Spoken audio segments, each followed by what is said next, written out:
de Lucas, capítulo 9, versículo 23, uma passagem muito conhecida, a qual a palavra de Deus nos diz assim nessa noite: e Jesus proclamava às multidões: se alguém deseja seguir-me, negue-se a si mesmo, tome a sua cruz dia após dia e caminhe após mim.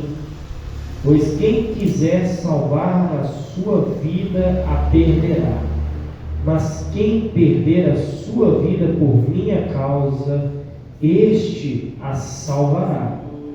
Portanto, de que adianta ao ser humano ganhar o mundo inteiro, mas perder-se ou destruir a si mesmo? Aleluia, glórias a Deus. Nós vemos um discurso a qual Jesus traz aos seus discípulos, depois de um momento a qual o mesmo pede para que eles permanecessem em silêncio diante dos que eles já estavam tendo noção e acreditando. Muitos deles já tinham entendido o porquê e o motivo de que Jesus havia vindo a essa terra.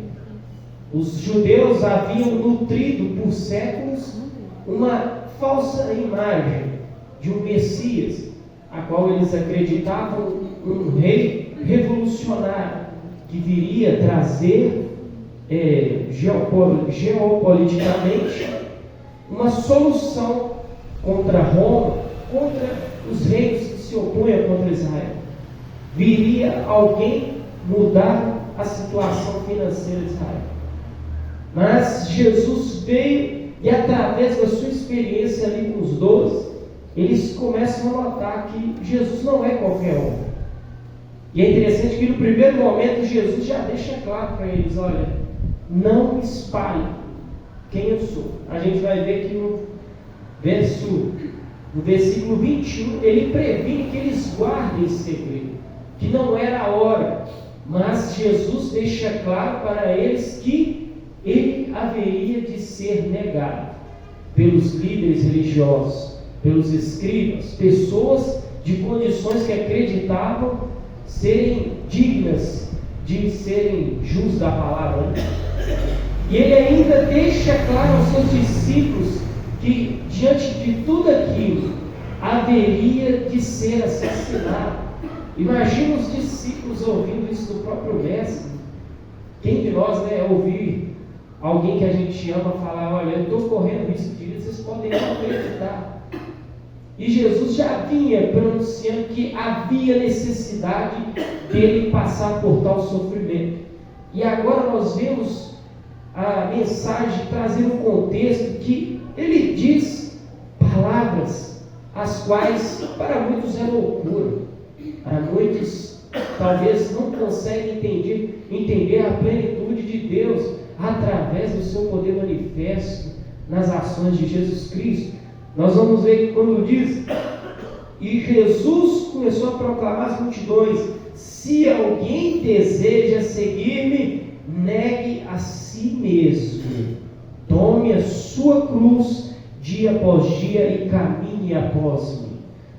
É interessante, irmãos, que quando Jesus ele tira o momento da separação da escolha dos seus discípulos, ele simplesmente, quando ele vai ao encontro destes homens simples, naturais do dia a dia, nós vamos ver que Pedro era pescador, nós vamos ver que Mateus vivia a colher impostos.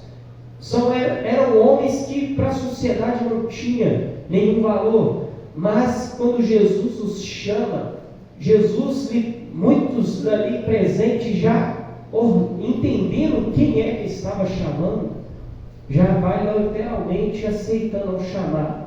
Nós vamos ver que no mesmo capítulo 9, no verso 57, quando vocês param para ver, Jesus começa a dizer aos discípulos o alto preço do discipulado, que aquele que põe a mão na arada, ele não é digno de olhar para trás. E quando a gente para pensar, muitos podem até pensar: mas que liberdade é essa que Jesus está falando então? Porque muitos até ouvem, né? Mas se eu entrego a minha vida ao Senhor, eu sou livre. E verdadeiramente és livre. Porque João 8,36 nos diz o que? Se o Filho vos libertar, verdadeiramente vós sereis livres. E em Gálatas 5,1 também nos diz: foi para a liberdade que Cristo nos libertou. Portanto, permanecei firmes e não vos sujeiteis outra vez ao jugo de escravidão. E que escravidão é essa? A escravidão do pecado, dos prazeres e os desejos obscuros da carne. É interessante que quando nós estamos no mundo, nós acreditarmos ser donos do nosso próprio nariz, verdadeiramente livres, né? Mas nós carregamos bagagens desnecessárias em nossa vida. E Jesus, ele literalmente, ele não estava obrigando ninguém, mas ele faz o convite: se alguém quiser seguir a mim, venha após mim. Tome a sua cruz e venha após mim carregar. Jesus, e naquele momento, a gente tende a imaginar que ainda muitos não sabiam, nem entendiam que Jesus haveria de pagar o preço na cruz do Calvário. E ele usa o símbolo da crucificação, instrumento de morte do Império Romano, para literalmente mostrar: vocês têm que pagar um preço, e esse preço é doloroso, ele vai tirar tudo que vocês gostam. E é interessante que Jesus ainda diz: pois quem quiser salvar a sua vida, a perderá. Mas como assim, irmão? Para eu salvar minha vida, eu vou ter que perder? E como nós vemos que Jesus traz essa liberdade, outrora você acreditava estar livre, mas estava preso nas amarras e no lamaçal do pecado. Agora você está livre, mas diante da obediência a alguém que foi pago um preço muito alto pela sua vida. E este trato foi assinado com gotas de sangue. E quando nós vemos Jesus falar: se você quiser salvar a sua vida, então você há de perdê-la.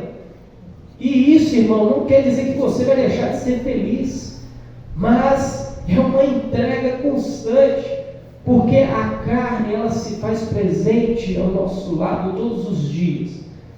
E através das experiências a gente percebe que um momento de desatenção, ela fala mais alto.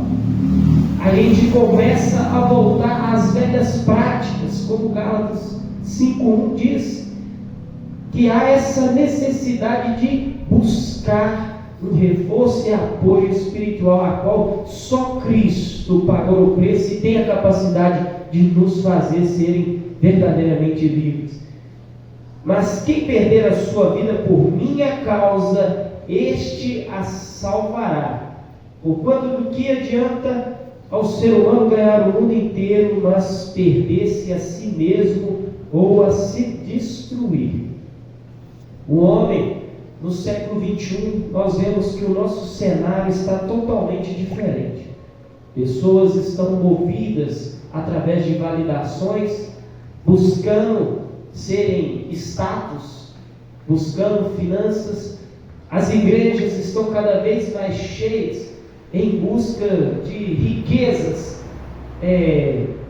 riquezas terrenas, e nós estamos deixando de lado o que é necessário, o principal de todas as coisas, a salvação de nossa alma. E nós vemos que através dessa pergunta deixou muito claro de que adianta o homem lutar por tantas coisas, se no final ele perder o essencial. Certa vez Jesus fala em uma de suas parábolas que o homem ele é cobrado, ele procura encher o seu celeiro, ele faz de tudo, e quando ele termina, ele se sente farto. Poxa, agora eu posso descansar, eu já fiz de tudo, já estou com mantimento. Mas a palavra vem e diz: louco, e se nesta noite pedir a sua alma? Não quer dizer, irmãos, que a gente não tenha liberdade de ter o carro do sonho, a casa do sonho, de ter aquela blusa, né, que às vezes a gente vê numa vitrine e almeja comprar. Mas Jesus nos convida a colocar primeiramente a sua vida espiritual aos pés da cruz. E as demais coisas, diante da justiça de Deus, serão acrescentadas. Então, que em nome de Jesus Cristo, nós possamos negar a si mesmo todos os dias. E é interessante que quando a gente fala negar a si mesmo, outrora eu acreditava que era simplesmente viver uma vida de oração, de jejum, mas às vezes a gente não percebe que há certas rotinas em nossa vida que se tornam amarras, e quando a gente percebe, já se passou muito tempo, e foram tempos perdidos aos quais nós poderíamos ter feito muita coisa diante do Senhor. Às vezes coisas insignificantes. Outro dia eu tinha baixado um joguinho simples no celular, e eu estou ali jogando. Aí quando eu fui perceber, veio na minha mente um momento a qual eu perdi ali 3 horas. Você nota, às vezes parece algo bobo, mas você acaba viciando. E a palavra de Deus fala, né? Aquele que ama o mundo e as coisas que há nele não é digno. Adúlteros, por que amais as coisas do mundo? Então nós notamos que aquele que ama mais as coisas do mundo e deixa de lado as coisas de Deus, tende a sair perdendo. Então que em nome de Jesus a gente venha ter a vida espiritual mais atenta, para que o nosso negar não venha ser só em palavras, mas venha ser um sacrifício vivo, como Romanos 12 diz, um culto racional, lógico, uma entrega todo dia, diariamente ao Senhor, para a honra e glória do seu santo reino.